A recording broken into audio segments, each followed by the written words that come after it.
Sejahtera anda bersama saya Akif dan rakan saya Azmin. Wartawan cilik CNT Misal saluran informasi anda.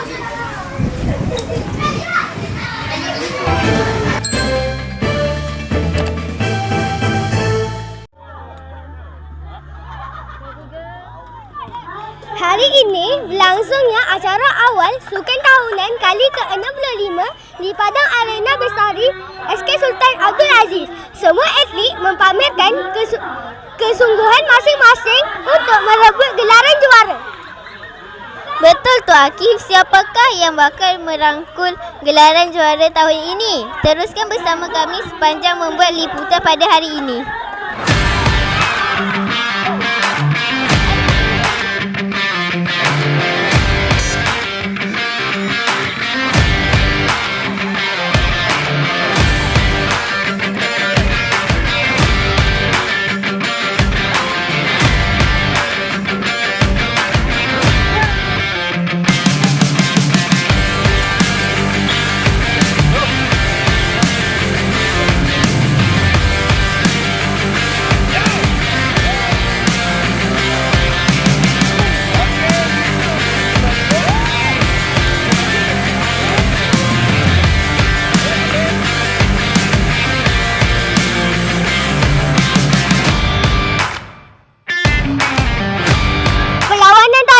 Seterusnya, siapakah akan memegang juara?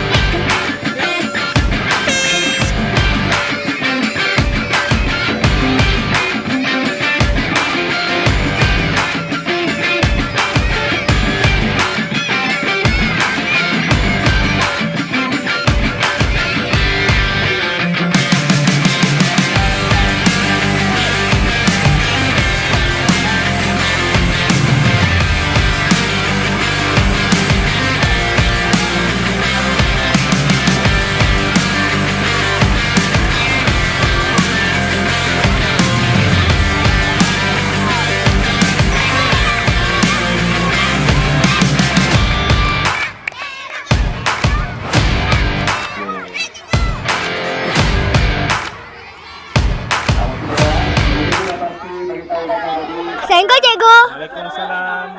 Cikgu rumah apa? Cikgu rumah bendahara, rumah hijau. Apakah harapan cikgu? Harapan cikgu harap rumah hijau dapat memberikan saingan yang hebat untuk menandingi rumah-rumah lain walaupun bendahara masih tertinggal. InsyaAllah. Terima kasih cikgu. Saya rasa rumah mana yang menang kali ni? Mestilah rumah saya, Shah Bandar. Yeay! Rumah saya lah Laksamana. Belum tahu lah. Tantan rumah Temenggong. Yeay! Temenggong juara. Tak boleh Laksamana tahun ni. Ada lagi satu cikgu boleh kita interview. Cikgu Sam. Cikgu. Cikgu rasa mana yang menang?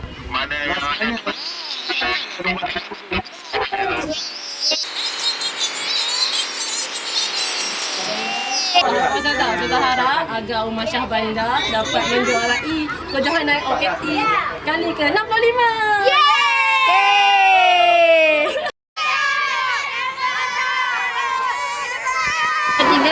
Itulah tadi liputan